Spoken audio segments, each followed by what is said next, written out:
सुलेमान अलैहिस्सलाम का हुदहुद और मलिका बिलकीस का वाक़या। हज़रत सुलेमान अलैहिस्सलाम अल्लाह के नबी और एक अजीम बादशाह थे। अल्लाह ताला ने उन्हें इंसानों, जिन्हों और परिंदों पर हुकूमत अता फरमाई थी और परिंदों की ज़बान समझने की कुदरत भी दी थी। एक दिन हज़रत सुलेमान अलैहिस्सलाम अपना लश्कर देख रहे थे कि उनकी नज़र हुदहुद परिंदे पर पड़ी, जो मौजूद नहीं था। आप अलैहिस्सलाम कुछ नाराज़ हुए और फरमाया कि अगर हुदहुद बिना किसी वजह के गैर हाजिर हुआ हो तो उसे सज़ा दी जाएगी। थोड़ी देर बाद हुदहुद हाजिर हुआ और अर्ज की, मैं आपके पास एक ऐसी खबर लाया हूं जो आपको मालूम नहीं। हुदहुद ने बताया कि वह सबा नाम के मुल्क से आया है, जहां मल्लिका बिल्कीस हुक्मरानी करती है। उसके पास एक अजीम और कीमती तख्त है, लेकिन उस मुल्क के लोग अल्लाह की इबादत के बजाय सूरज की पूजा करते हैं। यह सुनकर हज़रत सुलेमान अलैहिस्सलाम ने एक पैगाम लिखवाया, बिस्मिल्लाहिर्रहमानिर्रहीम, मेरे मुकाबले में सरकशी न करो और फर्माबरदार बनकर मेरे पास आओ।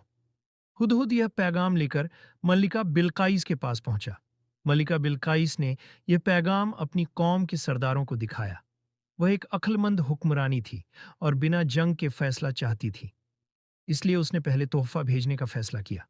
जब तोहफा लेकर कासिद हज़रत सुलेमान अलैहिस्सलाम के पास आए, तो आप अलैहिस्सलाम ने तोहफा का कबूल नहीं किया और फरमाया, अल्लाह ने जो मुझे दिया है वह तुम्हारे तोहफों से बेहतर है। ये देखकर मलिका बिल्कीस समझ गई कि यह कोई आम बादशाह नहीं, बल्कि अल्लाह के नबी हैं। इसलिए उसने खुद हज़रत सुलेमान अलैहिस्सलाम के पास जाने का फैसला किया। जब मलिका बिल्कीस रवाना हुई, तो हज़रत सुलेमान अलैहिस्सलाम ने अपनी महफिल में फरमाया, कौन है जो बिल्कीस का तख़्त? उसके पहुंचने से पहले मेरे पास ले आए एक जिन्न ने कहा कि मैं ले आऊंगा।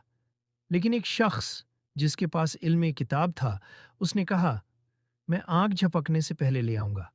और पलक झपकते ही बिल्कीस का तख्त हज़रत सुलेमान अलैहिस्सलाम के सामने मौजूद था। आप अलैहिस्सलाम ने फरमाया, ये मेरे रब का फजल है। तख्त में थोड़ी सी तब्दीली कर दी गई। जब मलिका बिल्कीस आई और उससे पूछा गया, क्या यह तुम्हारा तख्त है? तो उसने कहा, यह तो बिल्कुल वैसा ही लगता है। फिर उसे शीशे का महल दिखाया गया। उसे लगा कि नीचे पानी है, तो उसने अपना लिबास उठा लिया। तब उसे बताया गया कि यह पानी नहीं, बल्कि शीशा है। यहीं मल्लिका बिल्कीस पर हक वाजह हो गया कि यह सब अल्लाह की कुदरत है, जादू नहीं। उसने कहा, या अल्लाह, मैंने अपने ऊपर जुल्म किया। मैं हज़रत सुलेमान अलैहिस्सलाम के साथ अल्लाह रब्बुल आलमीन पर ईमान लाती हूँ। इस तरह मलिका बिल्कीस और उसकी कौम ने शिर्क छोड़कर